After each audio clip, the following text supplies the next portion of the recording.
Tere tulemast kuulama järjekordset tulevikus täna episoodi.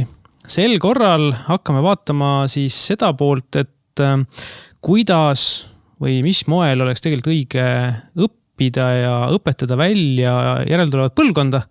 Sest me siin eelnevad osad oleme just rääkinud robootikast, tehisarust, ehk siis tegelikult see kontseptsioon, et kes on inimene, mis on inimene, mida ta üldse tegema peaks või mis võiks olla see fookus. See võiks olla nüüd järgmine teema. Ja selleks ma oleks kutsunud saatesse ka ühe külalise, kes saab ennast kohe tutvustada. Tere, mina olen Grete Arro ja minu selline igapäevane fookus on siis haridusel ja hariduspsühholoogial ja töötan Tallinna Ülikoolis teadurina ja koos kolleegidega või selliste mõttekaaslaste kambaga siis tegelemegi sellega, et kuidas Eesti haridus või Eesti kool võiks olla õppijad maksimaalselt toetav teaduspõhiselt, et seal on pikk tee minna. No ma just mõtlengi seda, et kui meil, võttes nüüd kokku just need eelnevaid osasid, et meil oli just eelmise osas juttu sellest, et kuidas me tööstusliinidel järjest rohkem lähme üle, see on see tööstus 4.0 ja nii edasi, et lähme üle järjest rohkem robootikale, automatiseerimisele, inimeste arv kahaneb tegelikult tööstuse nagu tootmisprotsessis. Samat moodi ma ei mäleta, millal ma viimati kuskil poes mõne müüjaga pidin tegelema, kõik on mingi automaatsed Selve Expressid, puldid, värgid, särgid. Ainukene ongi siis, kui tuleb see ostukontroll. Et tegelikult nagu need töökohad, mis ei pakugi võib-olla sellist tohutut nagu vaimset naudingut, need lähevadki järjest vaikselt ära. Aga inimeste arv tohutult kasvab ja peame mõtlema, et mis on see, mida inimesed üldse tegema peaks või mis on see, mis töökohti või enese väljendust meil kõige rohkem vaja on. Ja loogiline, meil on alati puudu igasugustest LTT ehk siis loodustehnika arengust. Meil on vaja inimesi, kes mõtlevad kastist välja, mõtlevad loovalt ise lahendusi välja, iseseisvalt mõtlevad lahendusi välja. Et tegelikult see ju saab alguse kõik sellest päris nagu lapsepõlvest. Et see ei ole see, et me nüüd võtame keskkooli lõpetaja ja ütleme, et nii, sina nüüd hakka loovalt mõtlema välja uusi probleemi lahendusi. Et tegelikult see nagu samm peab algama palju varem. Jah, eks mõtlemisoskus areneb mõteldes. Et kui mõtlemist ei harjuta, kui lahendamist ei harjuta, siis hiljem neid asju lahendada, millele lahendusi veel ei olegi, muidugi ei saa loomulikult. Ja tõsi ta on, et me räägime küll igasuguseid häid sõnu Eesti haridusest, aga kui vaadata sellist, vaadata teaduse poole, et teadus täna ütleb väga lihtsalt, väga selgelt, et mida kõrgem on õpilase kognitiivne kaasatus, ehk siis mida enam tema selles õppeprotsessis konstrueerib teadmist ja me teame, mis olukordades saab õppija teadmist konstrueerida, mis olukordades ta seda ei saa. Et kui me vaatame neid andmeid, et tõesti kõige enam mõistetakse sügavuti asju ja õpitakse asju ise lahendama, siis kui kognitiivne kaasatus on kõrge. Ja siis kui vaadata koolides ringi, siis tegelikult selliseid tegevusi pigem on hästi vähe ikkagi. Ja seda sama nähtust on aja jooksul eri nimedega nimetatud, küll on räägitud Bloomi taksonoomist ja nii edasi. Ja öeldud siis alatasa, et aga sinna kõrgemale me ei jõua, sest me peame enne need mõttetumad asjad ära tegema. See on tegelikult, selles mõttes on see jamps, et ei pea tegema, alustada saab kohe, mõtlemisega saab kohe pihta hakata. Et koolides ikkagi toimub selliseid tegevusi, kus õpilased istuvad ja kuulavad. Ja kui inimene kuulab, siis tema pea tegeleb jutu järgimisega. See on ka põhjus, miks muide podcastidest on võimatu midagi õppida. Podcast ei ole asi, mis õpetab. See on meelelahutus, mida me siin teeme. Ja see on meelelahutustöötaja Reformierakonnas. Aga et kui ma kuulan kellegi juttu, siis ma jälgin seda mõtet ja püüan kaasas püsida. Ja niipea, kui ma hakkan mõtlema, siis ma enam ei kuule ju. Kui ma hakkan mõtlema, mis tähendab, et ma hakkan seda uut infot seostama eelteadmistega, mis tähendab, et ma juba hakkab midagi pihta, või tekib küsimus või tekib võrdlus või tekib vastuolu, tekib konflikt minu peas millegi vahel, et siis peaks ju see, kes seal lobiseb ees või podcastis räägib, ta peaks ju vait jääma. Vaata podcasti ja eelises, et pausile saab panna. Pausile panna ja mõelda, ja see ongi, see su päästab. Aga et need tegevused, kus õppija on ainult nii-öelda rudimentaarselt, kognitiivselt kaasatud, ehk siis ta maksimaalselt kas siis teeb sõnasõnalisi märkmeid või joonib midagi alla või lahendab ülesandeid, mida ta juba oskab lahendada, et tegelikult kõik need tegevused on kasutud õppimise mõttes. Et kasu algab hetkest, kus õppija peab tegema midagi, kus tema ise midagi nii-öelda produtseerib, ükskõik kui lihtsalt, kas ta küsib, kas ta vaidleb, mis tähendab seda, et tegelikult selline loenguline tegevus võiks toimuda kodus, ette lugeda, ette vaadata ja seda siis ka võimalikult samamoodi konstruktiivsel viisil, et me teame, et lapsed oskavad lugeda, aga nad konstruktiivselt lugeda väga sageli ei oska. Seda ei õpeta. Me peaks tegelikult nagu selle koolisüsteemi pöörama nagu pahupidi. Täpselt, sa ütlesid täpselt ära selle. Et mitte seda, et mina olen kogu aeg rääkinud seda, et see on idiootsus, et me koduseid ülesandeid ei anna, sellepärast et see on see, kus laps lõpuks peab ise mõtlema selle peale, kuidas neid probleeme lahendada. Aga tegelikult oleks siis mõistlikum teistpidi, et seda teha nagu kuidagi klassikeskkonnas, kus ta saab küsida. Ja, nad peaksid lahendama koolis, siis kui on ekspert koha peal, sest lahendades, et vaja on lahendada ju asju, mida nad ei oska. Ja kui ei oska, siis tekib mis tunne on ja. Ma ei oska, davai, andke nüüd peale, õpetaja, tule siia, õpeta nüüd, on ja. Et nüüd on sind vaja, et tegelikult kui lapsed ise, aga mida ei ole vaja selle eksperdiga, ei ole vaja loengut pidada, sest et õpetaja roll ei ole olla grammofon, see on leiutatud. Et pigem võiks kodu see tööfunktsioon olla see, et ei õpita mitte nii-öelda järele, vaid õpitakse ette. Et kui homme on füüsikas mingisugune teema, siis sa loed ette paar lehekülgegi, aga ka paari lehekülje konstruktiivne lugemine võib võtta sul tunde, on ja.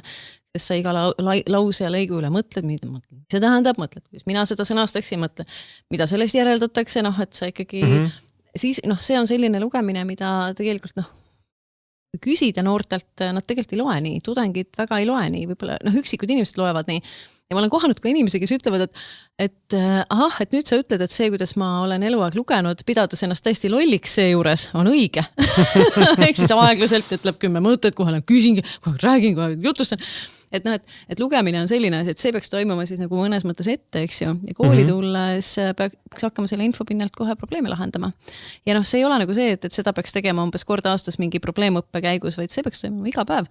Ehk siis sel hetkel, kui, et mis on nagu, miks on tänased sellised kontseptuaalse mõtlemise ja õppimise uuringud just rõhutavad hästi palju seda, küll me võime öelda selle kohta kognitiivne konflikt või tõhus viga või mida iganes, aga need rõhutavad seda, et selleks, et õppida on vaja seda ülesannet, mida laps ei oska. Põhimõtteliselt ei tohi seda osata, ta ei tohi sellega hakkama saada, aga see peab olema selle piiri peal, et ta siis võtab kokku soovitavalt grupitsi, on ja oma parimad teadmised, kõik mida ta oskab, kraabib kokku, proovib, eks ju, ja siis tegelikult suudab läbi selle sõnastada, et miks ta ei oska, et mis on see koht, mis tal jääb vajaka. Ja mõnes mõttes ajuvaates see hetk, kus ta saab iseenda teadmatusega vastu pead, on see hetk, kus tema aju on kõige enam valmis seda asja õppima. Aga vastupidine näide, nüüd ma läksin noogu vaata, hoia sina nüüd hobuseid, et vastupidine näide on see, et sul on probleem ja siis tuleb ekspert on ju üleni valges ja seletab ära, kuidas see käib. Ja eriti, kui see ekspert on karismaatiline ja äge, mis siis juhtub, on kõigil tekib, ma sain aru, neil tekib tegelikult mõistmise või õppimise illusioon. Sest see arusaamine on õhtuks kadunud, ta läheb koju, ta võtab ülesanded ette, ma koolis sain ju aru ja väga sageli on see, et aga ma enam ei oska. Aga nüüd ekspert on oma kodus ja joob teed ja ei aita sind. Et tema päevatöö on tehtud. Et eks siis selline lahendust ette näitamine, ära õpetamine, mida me tegelikult ikkagi hästi sageli teeme ja millest nagu väga paljudel on raske lahti lasta, et ta ei saa ju enne teha praktikat, kui ta pole teooriat õppinud. On ja, et see viib lühiajalise, ajutise, ebatõhusa eduni, aga vähese pikaajalise ja ülekantava õppimiseni.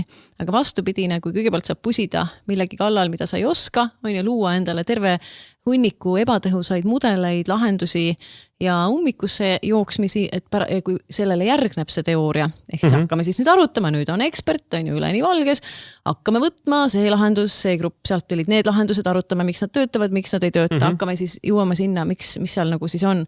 Et uuringud ütlevadki, et see ummikusse sattumine on tegelikult kasulikum kui see, kui lapsed lahendaks ära.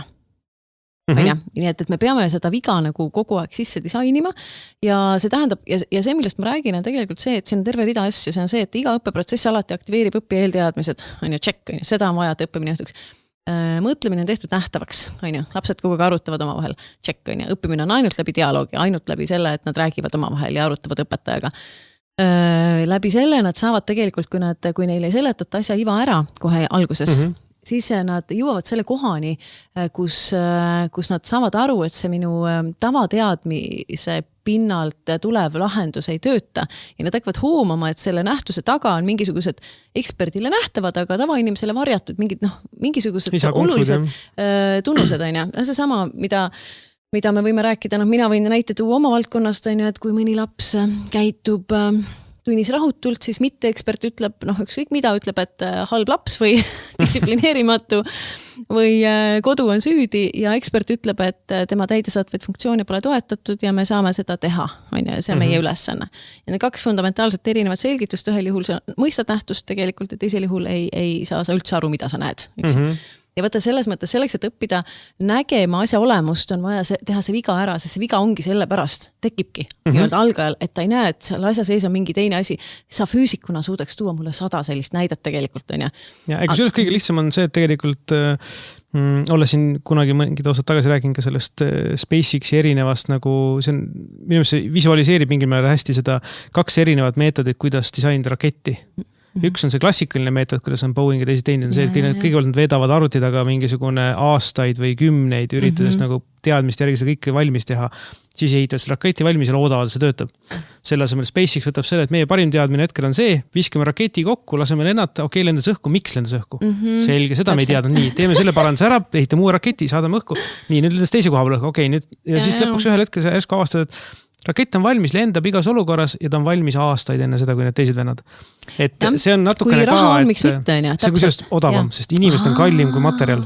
Ja ja selles mõttes täpselt, see on täpselt see, kas sul on 10 000 inimest, kes arvutavad iga kalli tunni hinnaga seda mingi 5 aastat või sa ehitad mingisugusest raudterasest konstruktsiooni kokku ja lased seda õhku. Odavam on õhku lasta. See ei ole intuitiivne, aga see tegelikult on. See on täpselt see, ma tegin täpselt selle sama vea, mida algaja teeb seda asja tehas, nii et selles mõttes see ilusasti kinnitas, et kuna mina ei tea, ja ma võib-olla mõtlesin, et äkki seal on keskkonnamõju ka, aga samas need 100 000 või vabandust, nii palju neid teadlasi vist ei ole, aga need 10 teadlased on ju ka. Võib-olla on kulu teises mõttes. Aga see on täpselt see, mida ma räägin ja me tahame, ja kui mina ütlen, et viga on vajalik õppimise, siis vahel mind kuuldakse nii, et aga nagu, et vead on ju ohtlikud ja et kuidas me siis relvaõpet teeme ja no just täpselt nii teemegi on ja, et kui me ei tee vigu õppes, siis me teeme nad päris elus. Ja me oleme seda nii palju tõestanud ja mida letaalsem, ohtlikum ja tähtsam see asi on ja seda olulisem on, ja seda olulisem on vaja, et me teeme need vead ära nagu nii süvitsi ja nii kõike hõlmavalt ja nii kõik vead, kui vähegi võimalik seal õppeajal, sel ajal, kui meil ei ole tegu päris inimestega, päris laskemoonaga, päris rahaga ja nii edasi, eks ju, et ehk siis ma saan aru, et tegelikult need on sellised mokk või ütleme, need ei ole ju päris raketid, on ju, seal ei ole inimesi sees, on ju, et nad on nagu põhimõtteliselt ikkagi kaotad natuke materjali lihtsalt. Ja nad on turvalised liivakastimängud ja täpselt niimoodi huvitav, et aga ma usun, et see mees, kes neid rakette seal lennutab, on ka päris heas kontaktis parima maailma teadusega, nii ka meie, juba tore, kui see kooli jõuaks. Ja ei, see ongi nagu, ma arvan, siuke mõttekoht, et kuidas nagu see peaks käima, et sellist, ma arvan, et see koolisüsteem on keegi kunagi illustreeris, et mäletan, millise USA presidendi kohta see oli, et oi, kust hakkab nüüd seal olema, äkki oli esimene kord, kui Trump tuli võimule, et õnneks on see riigi aparaat nagu tohutu suur laev ilgelt väikse tüüriga. Et ta ei suuda väga palju jaama kokku keerata, siis nüüd ma arvan, et koolisüsteemis on see nagu vastupidi negatiivne pool, et see on ilgelt suur laev ilgelt väikse tüüriga. Selle keeramine ei käi absoluutselt nagu kiirelt ja nagu see on ju tegelikult generatsioonid on endale nagu see on siuke eeltäitev professi nagu, et mina õppisin nii, järelikult on normaalne, et sina õpid nii ja minu vanemad õppisid nii ja et hakka seal seda nagu süsteemi muutma, sest tegelikult pool sellest tuleb ju kodunt. Või üle poole tegelikult. Et see suhtumine üldse õppimisse, mis on oluline, mis ei ole, on ju. Et see tuleb ju kodunt kaasa. Et tegelikult peaks nagu alustama korraga nagu nii vanemate kui laste õpetamist. Aga meditsiinis ei ole nii, et pool otsustab kodu, et täna me näiteks otsustame, et palavikku ravitakse nii ja homme kodu otsustab, et jalaluud pannakse, et jalaluud paneme niimoodi kokku ja las meedia ka räägib, ütleb sõna sekka ja poliitik ka, et kuidas jalaluud täna kokku pannakse. Et meditsiinis on rohkem seda, et see, kellel on valge kittel ja põhjus seda kanda, eks ju, haridus seal taga, et seda kuulatakse ja teised peavad moka maas.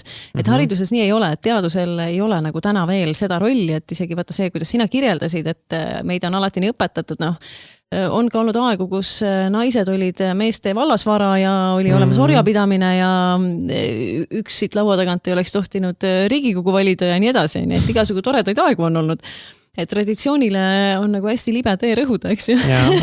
Ei, ma seda ei toeta, ma ütlen, et see on barjäär, millest on vaja üle saada. Ja vaata, see barjäär ei ole mitte ainult seal, et mida teha, kuhu joosta, vaid seal, et meil isegi tuleb pähe, et küsiks teaduse käest. Et seda küsimust enamasti ei tule, näiteks see sama praktika, millest nagu mina hästi palju praegu me siin, on käimas üks tore selline võib-olla nagu natuke liikumine, et mõtleme hinnete üle, et ei ole ilmselt võimalik näidata nagu sellised teadusartikleid, mis ütlevad, et eristav numbriline hindamine toetaks õppimist kuidagi, õpilase õppimist ja kaudselt seega ka riigi konkurentsivõimet, sest ma saan aru, et siin podcastis võiks see olla asi, mis müüb, on ju. See on sisu peal. Ja, et hinded näiteks on üks selline praktika. Kooli alguskellaaeg on teine selline praktika. Tundide pikkus on kolmas selline praktika. See, kui palju me rõhutame kooli situatsioonis võistluslikkust ja võrdlemist, on neljas selline praktika. Need on kõik sellised asjad, mille puhul teadus ütleb midagi risti vastupidist sellele, mida me täna teeme. Isegi as we speak on olemas digiõppevahendid, millel on null arusaamist, kuidas õppimine toimub, on ju, alates Kahootist või sellistest asjadest, mis on ka uued tegelikult, aga neil ei ole samamoodi absoluutselt mingit teaduslikku alust ja nad on tegelikult õppimisele kahjulikud. Kasulikud kohe üldse mitte. Aga teisalt nagu, mina näiteks arvan, et väga suur osa Eesti õpetajaid tegelikult niipea, kui nad on kontaktis nagu mõistlikumate lahendustega, väga suur osa õpetajaid tahavad teha väga mõistlikke asju. Aga nad tajuvadki võib-olla neid institutsionaalseid takistajaid ja võib-olla neil on ka osalt nagu see, kuidas see suur pilt kokku läheb, et õppimise puhul me peame kokku panema väga eri protsessid, aga võib-olla peamiselt selle, et kuidas töötab kognitiivne nagu see mõtlemise aparaat, et kuidas tekib uus teadmine ja teisalt, kuidas töötab motivatsioon ja sageli motivatsiooni pärssivad tegurid või motivatsiooniliselt nagu halvad tegurid suruvad alla selle kognitiivse protsessi ka. Ehk siis, et sügav õppimine ei toimu, kui laps tunneb ennast kontrollituna, kui tal on hindehirm, kui tal on võrdlushirm, kui ta teab, et mida iganes saan 2, siis ma täna õhtul süüa ei saa. Ja meil on nagu selle hinnetega on see on tohutult silmakirjalikkust, on ka neid, kes ütlevad, et aga see hinne pole ju oluline, kui ei ole, ärge pange siis neid. Kõik, kes ütlevad, et hinne pole oluline, võiksid kohe selle panemise lõpetada või siis lihtsalt jagage siis laiali mingisugused numbrid, on ja. Aga et ärge neid andke, ärge nendega siis õppimist segage. Aga et seal on kogu selles mudelis, mis on komplekssüsteem tegelikult olemuslikult, on ju, et see, mis lapsega juhtub seal protsessis, mis on kool, mis juhtub ta ajus, on kompleksne ja see, mis juhtub selle aju ja koolikeskkonna interaktsioonis on ka kompleksne. Ja seda saab üles ehitada küll nii ja sina ka tead, et selliseid koole ja lasteaed on olemas, kus ehitatakse üles keskkond, kus laste vaimne tervis on väga hästi hoitud ja nad väga tahavad õppida ja neil on väga head tulemused. Ja ma tegelikult sinna tahtsingi nagu lõpuks jõuda, aga ma hakkasin enne seda, kui me sinna lähme, ma hakkasin mõtlema, et tegelikult meil natuke ju progressi on olnud vähemalt vist, siis kui mina käisin koolis, siis sai hindeid esimesest klassist alates. Aga minu meelest nüüd juba see esimene kooliaste on suhteliselt hindevaba. Mõned lähevad tagasi sinna. Lähevad, okei. Vähemalt minu laps ei ole veel siiani ühtegi hinnet saanud, et selles mõttes on kujutlev, kirjeldav hindamine. Ongi see, et seletatakse ära, et seda oskad, seda ei oska, seda oskad osaliselt. Sellest on ka kasu, ma saan nagu mingis asjast teda kaasa aidata. Aga kui tulen selles suunas, et tegelikult on meil juba ju olemas ka keskkondi, kus kuna tegelikult, millele ma alguses ka viitasin, et tegelikult kogu see kupatus hakkab pihta, mitte päris kohe pärast sündi, aga enam-vähem seal esimestel aastatel juba ja tegelikult oluline ongi see, et tekitada lapsele see keskkond, mis teda motiveeriks seda õppimisprotsessi ise läbi viima. Täpselt. Et just nimelt mitte see, et sul on keegi, kes nagu peab sulle mingi meeletuid loenguid kogu aeg, vaid et sul on olemas nagu mingisugused võimalused, keskkond, mis sind stimuleerib niimoodi, et kui sul tekib mingi mõte, et see oleks huvitav, sa saad sellel teemal edasi minna ja võt siis minna edasi ja siis sealt nagu arendada. Ja tegelikult sa kirjeldad, ma tean küll, me mõlemad teame, et sa kirjeldad Montessori haridust. Just. Ja eks unistus ole, võtta see on nagu see asi, et Montessori on teaduspõhine haridus ja mõnes mõttes, kui nagu Eesti riik tahaks teha midagi, mis on mõnes mõttes nagu mõistlikul teele minek, siis ta ilmselt aitaks kaasa sellele, et meil tekiks ka ülikooli tasandil võib-olla suurem võimalus seda Montessori õpetajaks või Montessori nagu nii-öelda pedagoogiks siin riigis saada. Et täna tegelikult seda võimalust ei ole, et kahjuks peab õppima ennast täiendama välismaal või nii-öelda läbi välismaa, läbi siis e-kursuste või online kursuste. Sest lasteaia selle jaoks nüüd on nagu mingi regulaarsem ma olen isegi aga läbi. Kooli jaoks veel ei ole, kool tuleb veel välismaal käia. Jaa, et ma ei taha nüüd öelda, võin ka öelda igasugu radikaalseid asju. Võib-olla ei hakka nüüd täna, iga päev ütlen muidu liiga palju radikaalseid asju, hoiaks mõni päev tagasi, aga põhimõtteliselt see on selline haridus, mis põhineb teadmistel, mis on kogutud ikkagi lapsi ja laste arengut süstemaatiliselt väga pikka aega jälgides. Ja et kui vaadata, et siis tekibki küsimus, et kas pagan see Montessori oli, eks ju, et kuidas see võimalik on. Et tänased teadmised ikkagi neuropsühholoogiast, neuroteadustest ikkagi ei lähe vastuollu sellega, mida tema leidis hästi pikka aega tagasi. Et põhimõtteliselt see on selline haridus, mille kogu põhisisu on täidesaatvate funktsioonide toetamine. Täidesaatvate funktsioonid on eesmise otsmikkusega funktsioonid on need, mida on meil vaja sisuliselt edukaks ja õnnelikuks eluks. Ehk siis maksimaalseks tööalaseks ja akadeemiliseks saavutuseks, headeks suheteks, harmooniliseks pereeluks, mitte sõltuvusse sattumiseks, mitte vangi sattumiseks ja nii edasi, eks ju.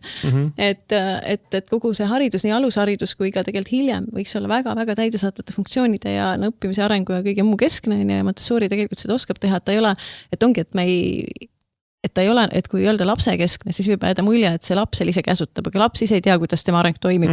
Aga kui, nagu sa ütlesid, kui luua keskkond sinna niimoodi ümber ja kui need pedagoogid, kes seal ümber on, tõesti saavad aru, mida ja miks nad peavad tegema ja mitte tegema, siis seal sees see laps ise areneb ja väga-väga heal moel. Ja et minu nagu mure on see, et täna on ta kättesaadav tegelikult nagu neile, kes mõnes mõttes võib-olla vajavad seda vähim. Ja ta ei ole kättesaadav nendele lastele, kes vajaks seda enim. Et kui ta oleks nii-öelda riiklikult toetatud, et igas koolis oleks võimalik ja ma ei taha jälle minna nii radikaalseks, et tegelikult ta on mõneti võiks olla süsteemsem ja teaduspõhisem kui see, mis meil muidu on, eks ju. Aga nüüd ma ikkagi ütlesin selle välja. Aga eks ma olen seda varemgi öelnud.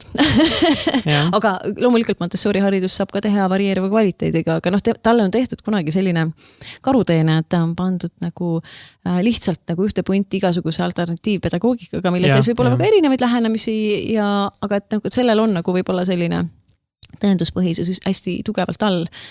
Ja seega, ja vaata, sa mainisid ka Montessori koole, et vaata, seal on see üles ehitatud ju nii, et ikkagi mingit asja õpetatakse siis, kui lapsel on seda vaja. Kui laps tunneb, et ta tahab seda nüüd õppida. See ongi see põhise just, et nagu tegelikult nagu, ma arvan, et igal ühel meil on olnud see kogemus, kus on mingi asi, mis sulle ilgelt huvi pakub mingilegi pärast. Sa hakkas nagu rohkem lugema ja see asi saab sulle väga ruttu palju rohkem selgeks. Ja siis kõrvale võtta kooli ajas see, kus oli mingi aine, mis sulle nagu absoluutselt ei läinud toet peale, aga täna on selle aine tund või veel hullem 2 tundi järjest. Ja sa piinled seal, jääd vahepeal magama võib-olla või mingid asju kirjutad isegi üles ja pärast pead ikka nagu enne eksamit hakkama järgi õppima, sest midagi väga palju ei mäletan, sest sul ei ole mitte mingit motti seda õppida too hetk. Et seda ma olen nüüd ise nagu niimoodi koduses keskkonnas piisavalt palju nagu näinud ja kuna Kadi on Montessori juhendaja, ja siis ma olen seda nagu nüüd nagu köögi poolt sellest nagu piisavalt palju näinud ja just see tegelikult ongi, et ma pean teie juurde õppima tulema, sest mina ei oska seda Montessori kodu ehitada. Ma tean, et ma ei oska. Ta läheb Montessori lasteaeda mulle ka. Ja ega see Montessori kodu ilmtingimata ei ole täpselt samasugune, et see hea, kui ta lasteaias ja koolis töötab hästi, see kodus läheb ikka aegalt lappesse, nii et see nagu on. Aga ma mõtlen seda põhimõtet, et tegelikult nagu lastel need tundlikkus hetk või see, kus ta milleski nagu hästi nagu ära klikib, et miks on keeli noorena lihtsam õppida kui hiljem ja nii edasi.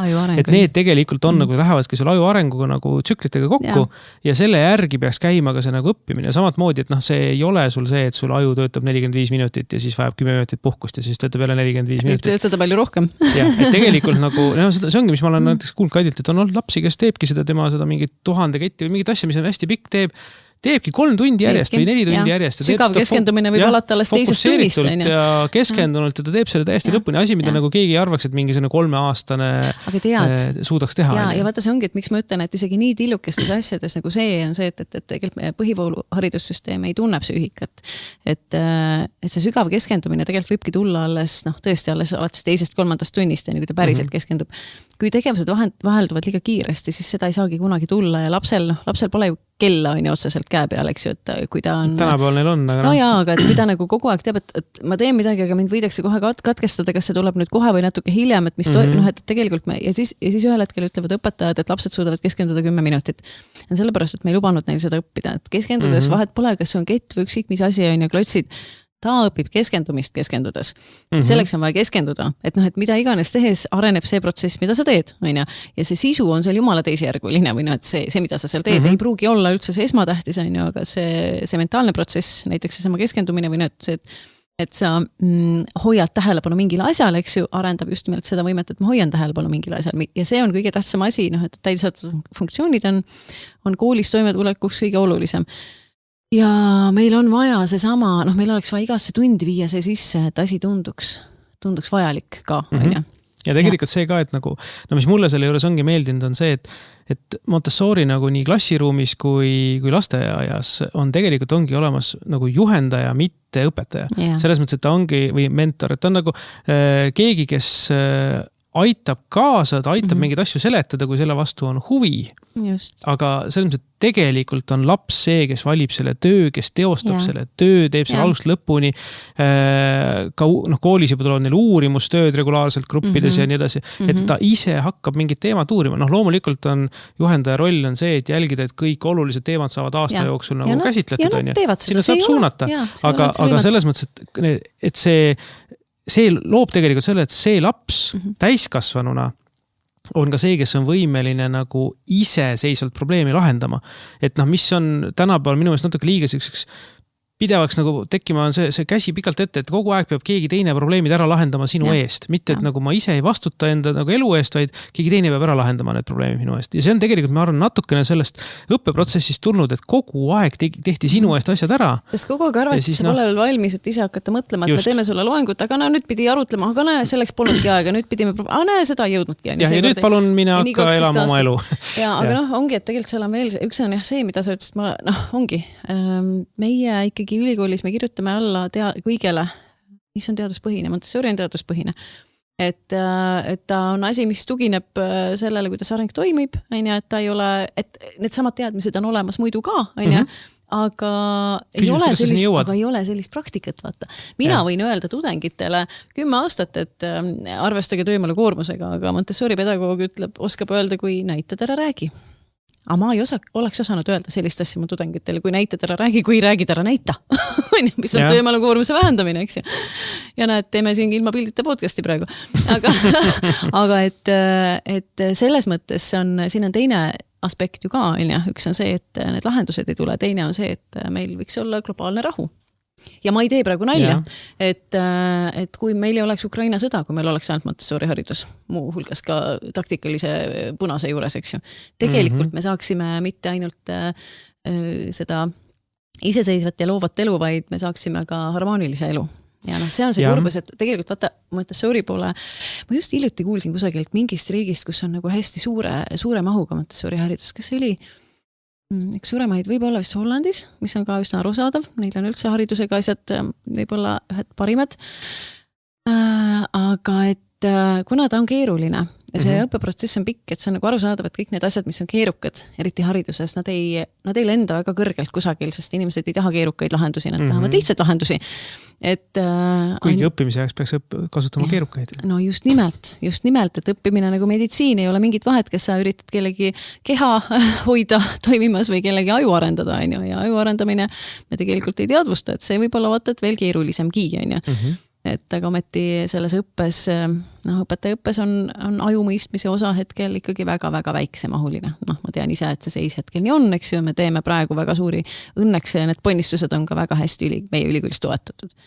Et psüühika mõistmine saaks suurema tähelepanu, aga jah, me näeme ikkagi globaalselt, et need kõige paremad, kõige arukamad lahendused ei ole kusagil hetkel veel nii domineerivad, nagu nad võiksid olla. Aga nii väikses riigis kui Eesti äkki võiks mõelda nagu kõik võtta ennast nüüd kokku ja teha seda, mida teadus ütleb. Ja võtta haridusprotsessist ära need asjad, mille puhul me näeme, et need kahjustavad lapsi ja kui me seda, ja vanemad näevad seda ka väga palju. Et kui ikkagi laps saab esikus ja ütleb, et ta ei taha sinna minna, siis see kool ei tee seda, mida ta peaks tegema. Ja seda on, me teame, et Eesti suhte kvaliteet õpetaja ja õpilase vahel on üks Euroopa halvimaid, näiteks. Et põhikooli lõpuks umbes pooled Eesti õpilased otsustavad, et reaalained pole nende jaoks. Ja võt, see on nagu, umbes pool liiga palju. See on umbes, ja see on täismahus liiga palju, aga või selles mõttes ongi täismahus. Ja siis tegelikult, kui nüüd vaatage siin niimoodi kokku võttaks, et minu meelest, mis on kooliprotsessi üks olulisemaid elemente on see, et see, kes on beebi, kui sa annad talle mingi uue asja, ta tunneb seda vastu tohutult huvi, ta hakkab seda kõristama, suhu toppima, taguma, ta üritab aru saada, kuidas see töötab, kõik muu siuke. Teadlane on laiasastus sama asi, sest mänguasjad on suuremad. Ja see, et osad inimesed ei taha sellist asja, kaob ära see nagu initsiatiiv või et ta tahakski nagu iseseisvalt lahendada, probleeme leida nagu asju, see kuskil seal koolisüsteemis kaob aeg-ajalt ära. Ja minu meelest see on vaja sealt kuidagi leida uuesti see, et see beebi nagu entusiasm säiliks kuni lõpuni. Sa sisuliselt räägid praegu, ma ei mäleta, kas Ryani või DC sõnadega, kes on kõige kõvemad motivatsiooniuurijad siin planeedil üldse tõenäoliselt või ühed kõvimad. Et tegelikult on nii, et huvi ja motivatsioon õppida on absoluutselt igas inimeses nagu sünnist surmani kogu aeg olemas. Selles mõttes, et see, ja mitte ainult inimestest, teised organismid tahavad ka aru saada, kuidas toimib maailm, kuhu liikuda lähemale, kust kaugemale, eks, et nad tahavad seda mastery tunnetama keskkonna üle. Ja see, et see koolis kaob ära, on 100% keskkonna süü, 100%. See ei ole lastest, ehk siis me paneme puusse, me keerame tuksi ja teadus ütleb, kuidas tuksisse lahti keerata, mis hetkel ei taha seda teadust kuulata, me ei taha seda teha, aga need viisid on olemas. Aga et see põrkab nagu selle vastu, et kui me ütleme, et ärge hinnake sel viisil või ärge hinnake nii sageli, siis kohe on kisa muidugi taevani, eks ju. Aga selliselt, eks see revolutsioon võib tulla ka siuke vaikselt alt üles, et õnneks näiteks kas neid samu Montessori lasteaedu ja koole vaikselt nüüd tekib igale poole, et loodetavasti liigub selles suunas ja loodetavasti saame sellega üldisesse süsteemi järjest paremaks. Aga suur tänu, Grete, et said tulla, et saime natuke arutada selle üle, et milliseid inimesi meil tulevikus võiks olla. Aitäh kutsumast. Aitäh.